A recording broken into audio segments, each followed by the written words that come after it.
如果教会不和睦，其实是会惹神愤怒的。做出了不好的反应的时候，也许会造成教会更大的破口了。有时候那个心态是八卦的心理，承担教会的破口的时候，要先有属灵的深度跟厚度。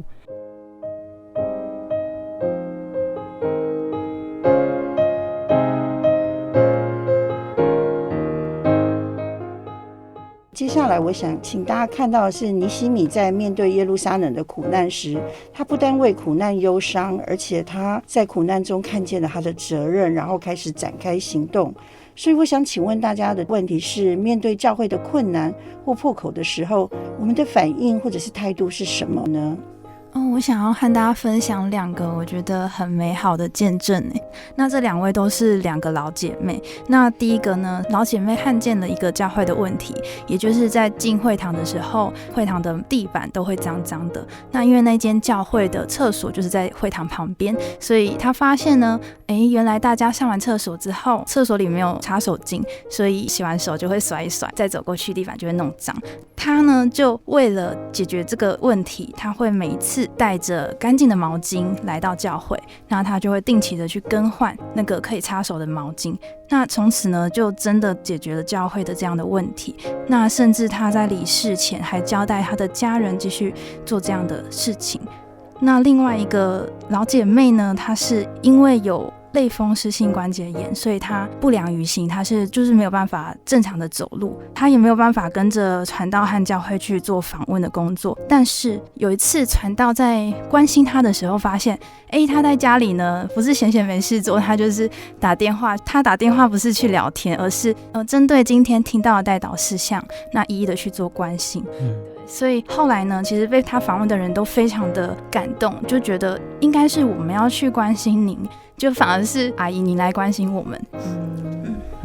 那后来呢，就是几年之后，传道再去找这位老姐妹的时候，却发现她现在是已经可以站立的，身体恢复健康。那传道就问她，你是怎么做到的？她就回答传道说，不是我办得到，是弟兄姐妹为我祷告，他们都爱我，为我祷告，感动了主耶稣，主耶稣让我好。然后传道就说，当然他们爱你，但是在他们还没爱你之前，你先爱他们。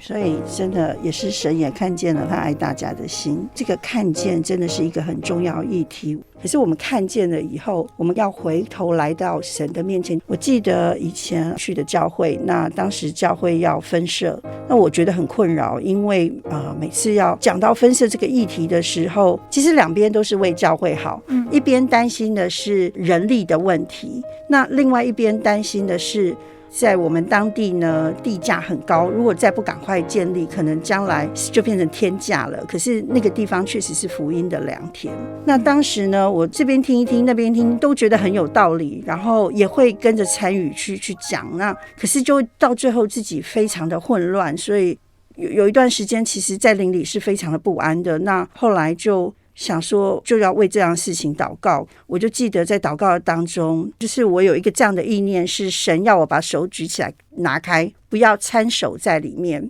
我感受到神告诉我说，如果不是为了真理的缘故，即使是为了教会好，如果教会不和睦，其实是会惹神愤怒的。所以我就不再参与里面去讨论这个议题，反而是就是如果哪里有我可以支持的，我就去，比如说去参与聚会啊，或是能够做什么就做什么。可是神就在很多年后让我看到他美好的计划一一的实现了。所以我也真的了解，有些时候我们为教会忧虑，为教会担心，看见很重要。可是我们看见了以后，我们可能要回头来到神的面前，就像尼希米一样，先查验何为神善良纯全可喜悦的心意。所以其实我们看见教会破口的时候呢，反应也很重要，对不对？因为如果我们做出了不好的反应的时候，也许会造成教会更大的破口了。我觉得真的是说得很好，对，没错没错，反应真的是相当的重要。这边说到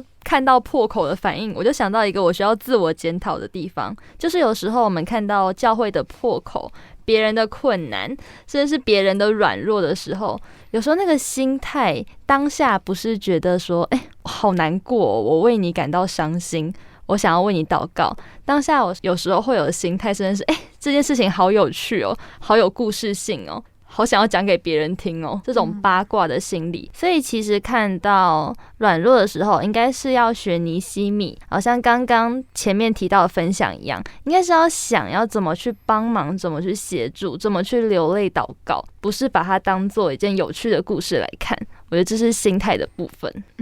对，有时候我们的心态是觉得这个人有困难或是软弱，需要更多人来带导，要更谨慎。那这个部分我听传道曾经讲过一个很扎心的见证，是不是也可以跟我们说一下呢？好，那我自己也有这样子的体验过，就是以前也曾经有跟一群人一起很关心教会的事，教会的弟兄姐妹，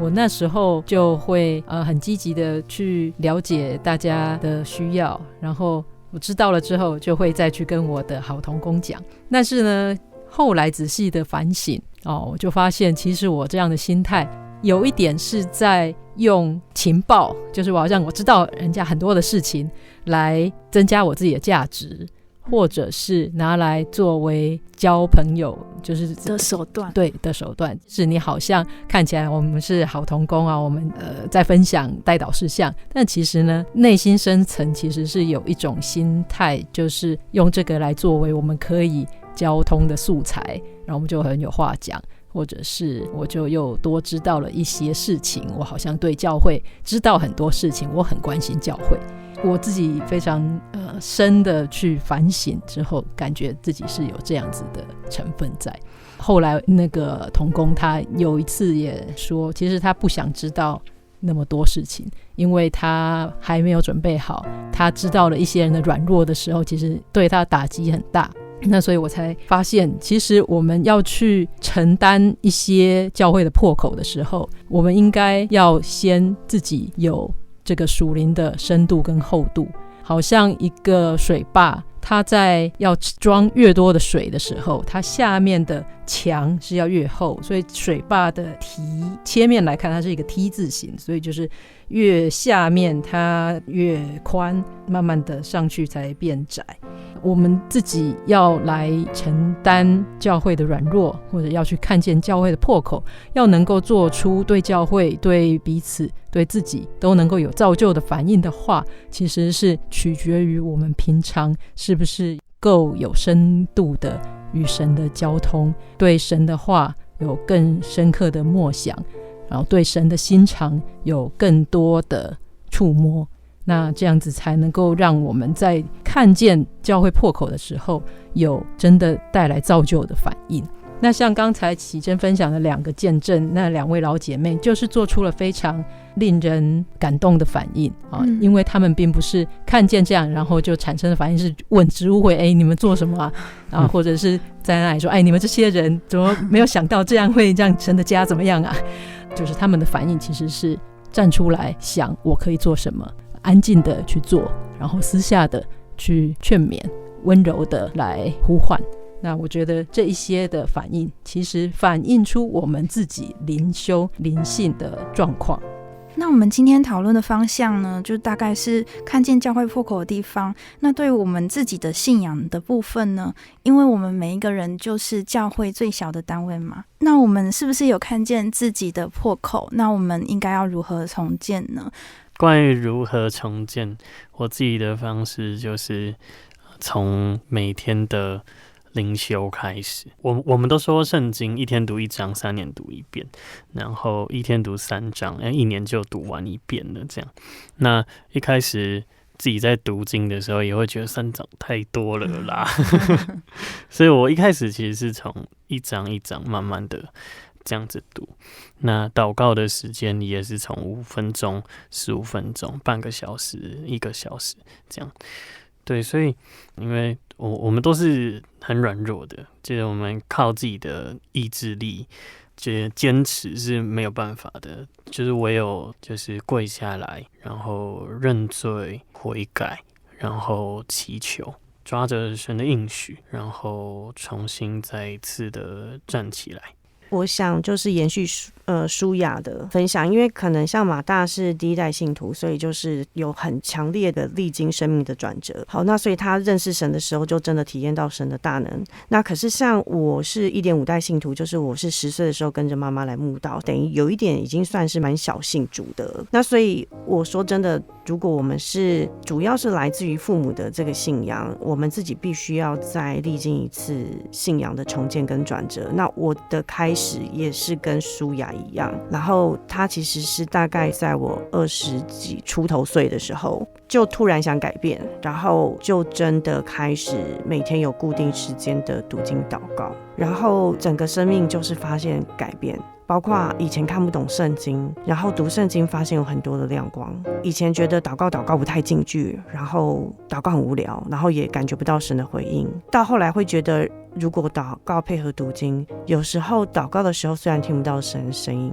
可是会从读经或讲道听到神，好像神刚好回答我在祷告或是生活上的问题。那接着又有一系列的改变。